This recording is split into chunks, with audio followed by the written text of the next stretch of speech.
What's up guys, Kit Dale here. I got Craig Jones with me. Craig Jones is one of the best Australian black belts at the moment. We're doing a little instructional about guard retention at the moment, mainly for like, especially for beginners. This is for advanced people as well, but it's to give beginners a bit of advice on how to retain your guard, or at least stop people from passing at the start, because we know it can be quite overwhelming. So I'm going to use Craig as an example here. And a concept that I always follow is, I call it, actually you know what, I'm not going to call it a name because the name I have is stupid. So all I try and do is I try and avoid him from getting any kind of control of my upper body. Okay? Whenever you're passing in any kind of position, a lot of times they're going to try and go for underhooks or an over-under and pass and keep you stuck there, because as they pass, it's hard for me to get them off. There's a lot of time that people are going to try and secure those upper body grips. What I want to do is I want to avoid that, okay? One way I do that is by always blocking his arms. The old school way would be to frame like this, which still works, but a more advanced way is to block the arms completely. If I'm controlling his arms and he's trying to pass, it's really hard for him to get any kind of grips on my upper body. So he can pass my legs, but as he does, I've got so much room to recover. So he passes my legs again, pass here, but I can still push him off and recover.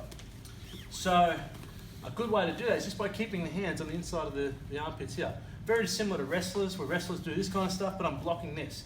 You can work the shoulders as well with the thumb under the armpit, but I find here is even more effective, okay? For example, even double unders, when people are trying to pass here, I block with my thumbs in his armpits. So he tries to pass here, and it's hard for him to get any further up. If he controls here, I'm going to try and keep his hands back, but I'd much rather get him before he gets this, okay? And block his arms. So you try and pass now, and it's hard. Even if he throws me to one side, I can still recover. If we go over under, same thing here. I keep my hands blocked in here. So he starts trying to pass. Even if he can get over the legs, it's so easy for me to recover. I push him off and recover again.